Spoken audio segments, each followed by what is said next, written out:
Emmanuel est là, ici présent avec moi. Emmanuel est là. Dieu te demande de pardonner. Parce que s'il t'est déjà arrivé de fauter et de demander pardon à Dieu, ça veut dire que cette personne mérite aussi le pardon. Parce qu'il est arrivé un jour où tu as fait du mal et on t'a montré de la miséricorde. Mais là, je suis sur le cas où c'est vous qui devez pardonner. Vous avez mal et vous exprimez votre douleur à travers un statut visé. Vous n'arrivez pas à pardonner. J'ai dit la première chose qu'il faut faire, si vous n'arrivez pas à parler, si vous n'arrivez pas, ou bien vous ne trouvez pas peut-être utile de parler à la personne, ou vous dites que la personne n'est pas dans les dispositions pour la discussion, à ce moment, vous allez dans la présence de Dieu. Il y a un temps propice. Quand il y a la tension, c'est pas souvent... Il y en a qui ne gèrent pas bien les discussions dans la tension. Il faut peut-être attendre que ça se calme un peu et repartir vers la personne, si elle est disposée. Mais entre-temps, le temps de régler cela, il va falloir que vous vous libériez de cette douleur, de ce fardeau. Sinon, ce n'est pas à votre avantage, ça appesantit votre atmosphère, ça alourdit, ça affecte vos humeurs. Vous n'êtes pas heureux. Comme on le dit souvent, ne pas pardonner à quelqu'un, c'est comme boire du poison et s'attendre à ce que ça agisse sur l'autre. C'est un peu ça le manque de pardon. C'est-à-dire que l'autre t'a fait mal, toi tu décides de garder la rancœur dans ton cœur et c'est toi qui, en fait, tu te dis que pendant que je garde rancune, je suis en train de faire mal à l'autre. Mais en réalité, tu te fais mal. Tu fais mal à ton corps parce que ça, il y a des maladies qui s'en suivent. Tu dois pouvoir te libérer. Tu dois pouvoir libérer ton âme de toute forme de lourdeur émotionnelle. Et l'une des techniques des conseils que je peux vous donner, c'est d'apprendre à prier pour ces personnes. Quand vous avez fini de prier, vous priez jusqu'à ce que vous sentez que vous prenez maintenant plaisir à prier pour cette personne. Vous prenez plaisir à prier pour cette personne. Parce qu'au début, vous commencez ça de manière hypocrite. Il y a une lutte en vous. Mais après, le divin va prendre le contrôle. Le Saint-Esprit va se surpasser et va prendre le dessus sur vos émotions. À ce moment, vous aurez la capacité de pardonner à cette personne. Mais je vous dis que ce n'est pas votre avantage de transporter des bagages émotionnels.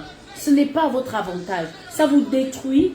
Ça détruit même votre santé. Ça détruit vos performances. Parce que quand tu n'es pas bien émotionnellement, ça affecte ton effectivité. Si tu travailles au travail, ton rendu ne sera pas celui-là. Ça va même affecter ta relation avec les autres. Bon, je ne sais pas pourquoi on a viré à cela, mais je crois qu'il y a quelqu'un qui est connecté et qui a besoin d'entendre cela. Tu dois pardonner à cette personne. Tu dois libérer, tu dois libérer ton cœur de toute forme d'aigreur. Tu passes toute la nuit à méditer le mal et tu te dis que, ok, il faut que quelque chose arrive. Et certains d'entre nous, si on n'a pas encore assouvi notre vengeance, parce que pour certains enfants de Dieu, ils se disent, il faut que quelque chose arrive à cette personne pour qu'elle sente qu'elle m'a fait du mal et que je ne suis pas n'importe qui. Il faut qu'il y ait des répercussions dans la vie de cette personne. Parfois, Dieu ne choisira pas de montrer sa vengeance à cette personne. Parce que la vengeance, elle est à Dieu. Elle lui dit, à moi la vengeance, à moi la rétribution. C'est à Dieu qu'appartient la vengeance. Nous, ce qu'on doit faire, c'est pardonner. Ce que nous, on doit faire, c'est pardonner. Mais parfois, on se dit, tant que la personne n'a pas encore vécu quelque chose de difficile, on ne pardonne pas. On veut voir la personne souffrir parce qu'elle nous a fait souffrir. Et vous vous dites, je vais pardonner quand cette personne aura mal. Mais non, ce n'est pas divin. Ce n'est pas divin. Sinon, Jésus n'aurait pas pardonné le monsieur à la croix, là, le brigand. Gardez les rancœurs, les rancunes, l'amertume dans le cœur, ce n'est pas à votre avantage. Ce n'est pas à votre avantage. Ce n'est jamais à votre avantage. Vous méritez de bien vivre. Vous méritez d'être en paix avec vous-même. Vous méritez d'être en paix avec votre entourage, d'être en paix avec Dieu. Et je vous assure que même les anges n'aiment pas ce genre d'atmosphère. Vous allez remarquer que quand vous avez un problème avec un frère ou une soeur, même le Saint-Esprit est attristé au-dedans de vous. Et la chose la plus précieuse que vous pouvez avoir, c'est la présence de Dieu. Et vous ne pouvez pas compromettre cela. Et vous savez, parfois, vous êtes torturé dans votre cœur et la personne qui vous a fait du mal vit bien et passez à autre chose et vous restez à souffrir. Libérez-vous de ces fardeaux qui sont dans vos cœurs. Ta relation avec Dieu est plus précieuse que toute autre chose. C'est plus précieux que toute autre chose. Rien n'est plus important que ta relation avec Dieu. Rien. Je parlais du brigand. Je parlais du brigand. Vous savez, il avait fait du mal. Il était sur cette croix-là parce qu'il avait fait du mal.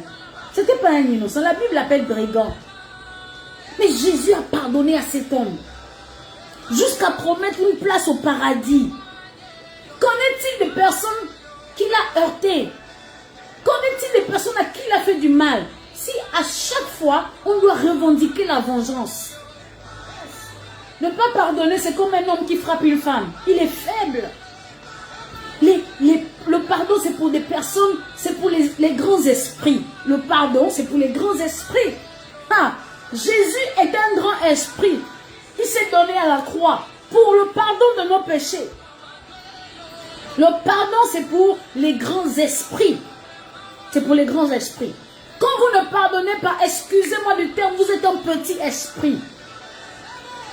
Et à ce moment, vous acceptez de collaborer avec Satan. Et vous allez remarquer que la période où vous avez décidé de ne pas pardonner, c'est la période où Satan, il y a beaucoup de conversations avec Satan. Satan s'invite dans votre vie. Et il y a beaucoup de conversations. Là, il te suit. Soudainement, vous êtes des amis. Et je dis souvent ceci. S'il vous plaît, retenez ce que je vais dire là. Quand Satan devient ton ami, quand soudainement, Satan devient gentil avec toi, quand soudainement, Satan trouve du plaisir à converser avec toi, c'est que tu es en danger. Tu es sorti du jardin. Tu es sorti de la présence. Je vous ramène à Éden. Vous savez, Adam et Ève ont parlé avec Satan. Et la prochaine question qui a surgi de la part de Dieu, c'est Adam, où es-tu? Ça veut dire que Adam n'était plus dans la présence. Quand vous parlez avec Satan, Dieu vous cherche. Adam, où es-tu? Quand vous parlez avec Satan, Dieu commence à vous chercher. Avant la conversation avec Satan, Dieu ne cherchait pas Adam. Mais dès que Adam s'est engagé dans une conversation avec Satan, à ce moment, on a entendu Dieu appeler sa création, sa créature. Où es-tu? Donc, lorsque vous retenez des gens dans vos cœurs, c'est à ce moment que Satan fait une coalition avec vous. Il commence à vous dire, mais cette personne est mauvaise, elle ne mérite pas ton pardon. Regarde ce qu'elle t'a fait. Il amplifie les erreurs de la personne à vos yeux. À ce moment, il vous rend aveugle des qualités de la personne et il amplifie les défauts de cette personne-là. Mais tu dois être délivré de l'amertume au nom de Jésus. Vous avez remarqué que quand vous avez la rancœur, et vous savez, la rancœur est motivée par l'orgueil. C'est un cœur orgueilleux qui ne veut pas s'humilier pour demander pardon ou pour pardonner. Je vais lui montrer qui je suis. Il doit savoir que moi je suis ceci. Tu n'es rien. Le pardon, c'est pour les grands esprits. Alléluia. Le pardon, c'est pour les grands esprits. Tu dois pardonner. C'est pour ça que tu dois te surpasser. Quand tu as un problème avec un frère, avec une soeur, ne te dirige pas sur les statuts visés. Ne va pas vers les statuts visés pour passer ton message. Tout ça aussi, c'est de la petitesse. Ça ne veut pas dire que s'il y a quelque chose qui nous a intéressé, on ne peut pas poster ça. Non. Mais quand tu as l'intention, parce que vous savez, derrière nos actions, ce qui compte, ce sont nos motifs, ce sont nos intentions. La plupart du temps, les hommes voient les actions, ils ne voient pas les motifs, ils ne voient pas les intentions. Et c'est là que se pose le danger. Mais Dieu voit nos intentions. Il connaît nos motifs. Il sait pourquoi on a posté cela. On a posté cela comme une flèche envers un frère, envers une soeur. Je prie que Dieu délivre quelqu'un du manque de pardon. Il y a quelqu'un, tu n'as pas pardonné à tes parents. Je ne sais pas ce qui s'est passé avec tes parents. Tu n'as pas pardonné. Tu n'as pas pardonné à ta belle-mère. Tu n'as pas pardonné à quelqu'un. Tu dois pouvoir pardonner. Tu n'as pas pardonné à cette personne qui t'a critiqué, qui a emmené ton nom, sali ton nom injustement. Tu n'as pas pardonné. Et ce soir, Dieu demande de pardonner. Il y a des gens qui sont emprisonnés. Ton cœur n'est pas une prison qui doit retenir des prisonniers. Qui doit retenir des prisonniers. Je ne sais pas, c'est-à-dire que ton cœur est une cellule. Beaucoup de gens sont incarcérés dans ton cœur. Et tu arrives à prier, tu arrives à adorer. Tu es à l'aise quand tu donnes tes offrandes. Tu fais des choses. Je ne sais pas comment on peut être à l'aise dans cette atmosphère. Parce que le Saint-Esprit ne s'y plaît pas. Le Saint-Esprit, vous savez, la Bible déclare que le malheur arrivera. Le scandale viendra. Ça nous rassure qu'on ne peut pas vivre cette vie sans être offensé, sans scandale, sans amertume, mais il faut s'en débarrasser.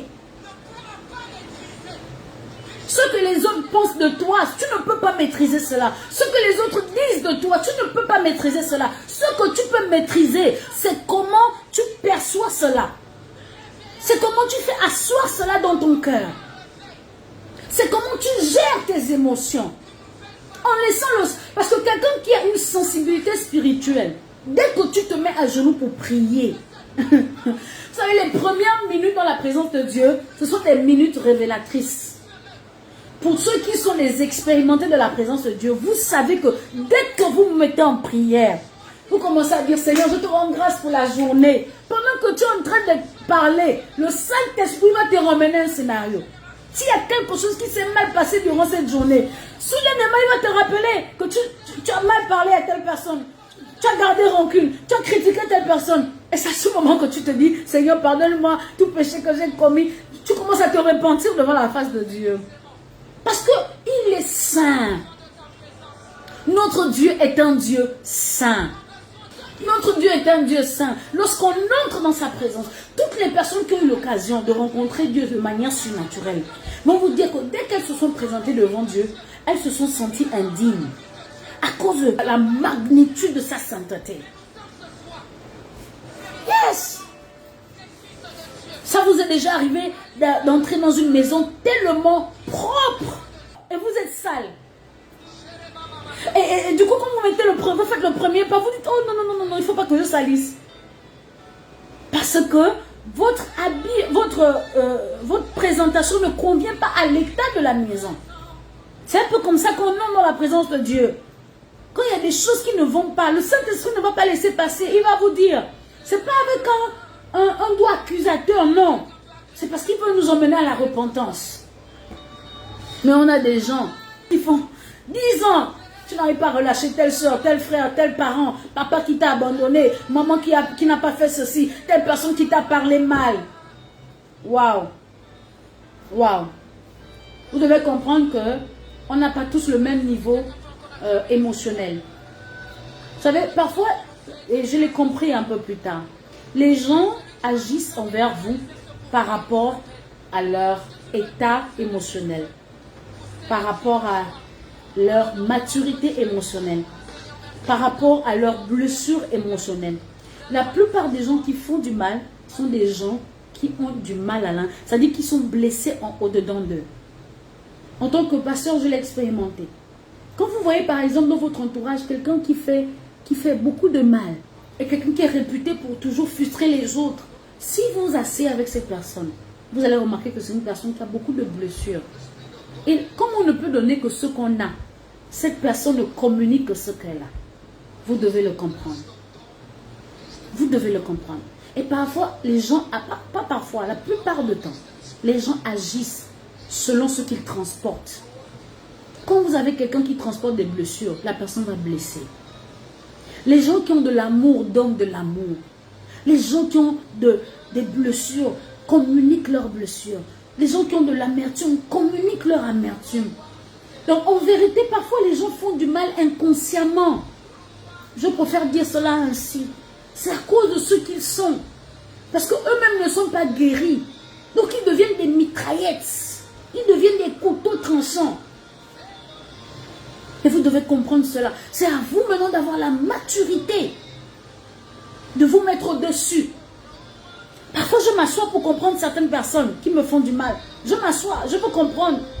pourquoi cette personne a réagi. Et quand je vais dans les origines de ces personnes, je comprends que son mal-être est dû à tout ce qui n'a pas encore été guéri en elle. Vous devez comprendre que les gens ne font pas juste du mal comme cela. Il y en a, ce sont des démons, ils transportent une cargaison de démons et ces esprits-là les poussent à faire du mal à n'importe qui. Mais il y en a, ceux qui n'ont pas encore été guéris. Mais vous, moi je dis souvent que si quelqu'un vous a fait du mal et vous gardez rancune à la personne, vous n'êtes pas différent. Vous n'êtes pas différent de cette personne. Tu ne pardonnes pas, la personne ne te pardonne pas, toi aussi tu ne pardonnes pas. Où est la différence? Vous êtes pareil. Vous êtes pareil. Vous êtes pareil. Et toi tu dois montrer de la hauteur, pas pour montrer de l'orgueil. Que toi tu es un grand, donc tu pardonnes. Non. Vous savez, le pardon passe par l'humilité. Ce sont les personnes humbles qui savent demander pardon. Ce sont les personnes humbles qui savent se rabaisser. Et on ne demande pas pardon seulement quand on a raison. Même quand on a tort, je veux dire. Même quand on a raison, on doit se rabaisser. La Bible déclare demande de chercher la paix avec tous. La paix, c'est une quête. On doit chercher la paix. On doit être en paix. Ça veut dire qu'il y a des gens, quoi qu'on fasse, ils ne veulent pas être en paix avec nous. Mais nous, soyons en paix avec eux. Je suis en train de clôturer et dire à quelqu'un, il faut que tu pardonnes. Vous savez, le pardon n'est pas juste une émotion. C'est-à-dire que je me sens bien, donc je pardonne. C'est une décision. Et c'est une décision mature. Je vous assure. C'est une décision mature. Parfois, vous décidez de pardonner à quelqu'un et la personne va encore vous faire du mal. Mais dans ça, vous restez dans votre décision. Vous restez dans votre position. J'ai décidé de pardonner. Je ne ferai pas autrement. Parfois, le diable va vous dire, il va venir vous parler, il va vous dire que, oh, mais tu as pardonné, regarde-le encore, refait ceci. Dis au diable que dans ma nature, c'est le pardon. Dans ma nature, c'est l'amour. Parce que je transporte Christ. On n'arrête pas de pécher. Christ aussi n'arrête pas de nous pardonner. Quand il s'agit du pardon, il n'y a pas d'équation. Bon, si tu m'as fait du mal 3 fois, je te pardonne 3 fois. Après ces 3 fois, on passe à autre chose. Je t'ignore. Yeah. Je ne dis pas qu'il faut forcément rester proche. Même quand vous avez... Le pardon, ce n'est pas la rédemption. Pardonner, c'est décider de libérer cette personne. C'est décider d'arrêter de tenir rigueur à cette personne. La rédemption, c'est comme le rachat. C'est-à-dire, je redeviens avec toi comme avant.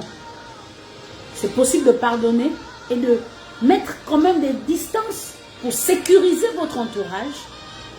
Maintenant, si vous voulez aller jusqu'à la rédemption, c'est-à-dire restaurer la relation, ça c'est autre chose.